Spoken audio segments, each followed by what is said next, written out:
ಇನ್ನು ಚಿಕ್ಕಮಗಳೂರಿನ ಮೂಡಿಗೆರೆಯಲ್ಲಿ ಭಾರಿ ಮಳೆ ಆಗ್ತಾ ಇದೆ. ಬಿರುಗಾಳಿಯೊಂದಿಗೆ ಧಾರಾಕಾರವಾಗಿ ಸುರಿತಾ ಇರುವಂತಹ ಮಳೆ. ಈ ಬಿರುಗಾಳಿ ಮಳೆಗೆ ಮನೆಯಲ್ಲೇ ಅಡಗಿ ಕೂತಿದ್ದಾರೆ ಜನ. ಪಾಪ ಹೊರಗಡೆ ಬರೋದಕ್ಕೂ ಕೂಡ ಸಾಧ್ಯವಾಗ್ತಾ ಇಲ್ಲ, ಯಾಕಂದ್ರೆ ಅಷ್ಟು ಪ್ರಮಾಣದಲ್ಲಿ ಬಿರುಗಾಳಿ ಸಹಿತ ಮಳೆ ಆಗ್ತಾ ಇದೆ. ನಾವು ಪ್ರತಿನಿಧಿ ಮಂಜುನಾಥ್ ಕೂಡ ಹೇಳ್ತಾ ಇದ್ರು, ಹಾಸನದ ಸಕಲೇಶ್ಪುರ ಭಾಗದಲ್ಲೂ ಕೂಡ ಈ ಬಾರಿ ಮಳೆಯ ಆರ್ಭಟಕ್ಕಿಂತ ಈ ಗಾಳಿಯ ರಭಸ ಜೋರಾಗಿದೆ ಅಂತ ಹೇಳಿ.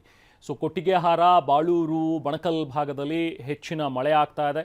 ಅದರಲ್ಲೂ ಕೂಡ ಬಿರುಗಾಳಿ ಸಹಿತ ಆಗ್ತಾ ಇರುವಂತಹ ಒಂದು ಮಳೆಯಿಂದಾಗಿ ಜನ ಹೊರಗಡೆನೂ ಕೂಡ ಬರೋದಕ್ಕಾಗ್ದಲೇ ಮನೆಯಲ್ಲೇ ಇದ್ದಾರೆ.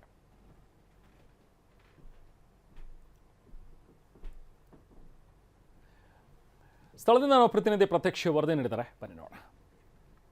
ಕಾಫಿನಾಡು ಚಿಕ್ಕಮಗಳೂರಿನ ಪಶ್ಚಿಮ ಘಟ್ಟ ಸಾಲು ಮತ್ತೆ ಮಲೆನಾಡು ಭಾಗದಲ್ಲಿ ಧಾರಾಕಾರವಾಗಿ ಮಳೆ ಆಗ್ತಾ ಇರುವಂಥದ್ದು. ಅದರಲ್ಲೂ ಮೂಡಿಗೆರೆ ಭಾಗದಲ್ಲಿ ಧಾರಾಕಾರವಾಗಿ ಮಳೆ ಸುರಿತಾ ಇದೆ. ನಾವೀಗ ಕೊಟ್ಟಿಗೆಹಾರ ಸಮೀಪದಲ್ಲಿದ್ದೇವೆ. ಇಲ್ಲಿನ ದೃಶ್ಯವನ್ನ ನೋಡ್ಬೋದು. ಬೆಳಗ್ಗೆಯಿಂದಲೂ ಕೂಡ ಧಾರಾಕಾರವಾಗಿ ಮಳೆ ಸುರಿತಾ ಇದೆ. ಮಳೆಯೊಂದಿಗೆ ಬಿರುಗಾಳಿಯ ಅಬ್ಬರ ಕೂಡ ಇಲ್ಲಿ ಜೋರಾಗಿರುವಂಥದ್ದು.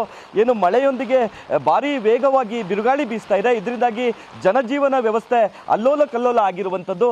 ಸರಿಸುಮಾರು ಕಳೆದ 2 ದಿನದಲ್ಲೂ ಕೂಡ ಬಿಟ್ಟು ಬಿಡದೆ ಮಳೆ ಆರಂಭವಾಗಿದೆ. ಇವತ್ತು ಮಳೆಯ ಮತ್ತು ಬಿರುಗಾಳಿಯ ತೀವ್ರತೆ ಸಾಕಷ್ಟು ಪ್ರಮಾಣದಲ್ಲಿ ಇರುವಂಥದ್ದು.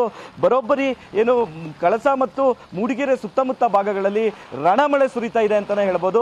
ಪ್ರಮುಖವಾಗಿ ಆತಂಕವನ್ನ ಬಿರುಗಾಳಿ ಸೃಷ್ಟಿ ಮಾಡಿರುವಂಥದ್ದು. ಭಾರಿ ವೇಗವಾಗಿ ಬೀಸ್ತಾ ಇರುವಂತಹ ಗಾಳಿ ಏನಿದೆ, ಇದರಿಂದಾಗಿ ಜನತೆಯಲ್ಲಿ ಒಂದು ಆತಂಕ ಕೂಡ ಮನೆ ಮಾಡಿರುವಂಥದ್ದು. ಜೊತೆಗೆ ಈ ಒಂದು ಭಾಗದಲ್ಲಿ ಧಾರಾಕಾರ ಮಳೆ ಆದರೆ ಹೇಮಾವತಿ ನದಿಯಲ್ಲಿ ಕೂಡ ಒಳಹರಿವು ಹೆಚ್ಚಾಗುತ್ತೆ. ಪ್ರಮುಖವಾಗಿ ಚಾರ್ಮುಡಿ ಘಾಟಿ ಮತ್ತೆ ಕೊಟ್ಟಿಗೆಹಾರ, ಬಣಕಲ್ನ ಸುತ್ತಮುತ್ತ ಪ್ರದೇಶಗಳಲ್ಲಿ ಭಾರಿ ಪ್ರಮಾಣದಲ್ಲಿ ಬಿರುಗಾಳಿ ಮಳೆ ಬೀಸ್ತಾ ಇರುವಂಥದ್ದು. ಬಿರುಗಾಳಿ ಸಾಕಷ್ಟು ಒಂದು ಆತಂಕವನ್ನ ಸೃಷ್ಟಿ ಮಾಡ್ತಾ ಇದೆ. ಇದೇ ಮೊದಲ ಬಾರಿಗೆ ಈ ಪ್ರಮಾಣದಲ್ಲಿ ಮಲೆನಾಡು ಭಾಗದಲ್ಲಿ ಬಿರುಗಾಳಿ ಬೀಸ್ತಾ ಇರುವಂಥದ್ದು. ಸಾಕಷ್ಟು ಕಡೆ ಅನಾಹುತ ಕೂಡ ಸೃಷ್ಟಿಯಾಗಿರುವಂಥದ್ದು. ಮೂಡಿಗೆರೆ ತಾಲೂಕು ಮತ್ತೆ ಕಳಸ ಭಾಗ ಏನಿದೆ, ಆ ಒಂದು ಭಾಗದ ಪಶ್ಚಿಮ ಘಟ್ಟ ಸಾಲು ಮತ್ತೆ ಮಲೆನಾಡು ಭಾಗದಲ್ಲಿ ವೇಗವಾಗಿ ಜೊತೆಗೆ ಧಾರಾಕಾರವಾಗಿ ಮಳೆ ಸುರಿತಾ ಇರುವಂಥದ್ದು. ಕ್ಯಾಮ್ರಾ ಪರ್ಸನ್ ಹರೀಶ್ ಜೊತೆ ಅಶ್ವಿತ್ ಮಾವಿನಗುಣಿ, TV9 ಚಿಕ್ಕಮಗಳೂರು.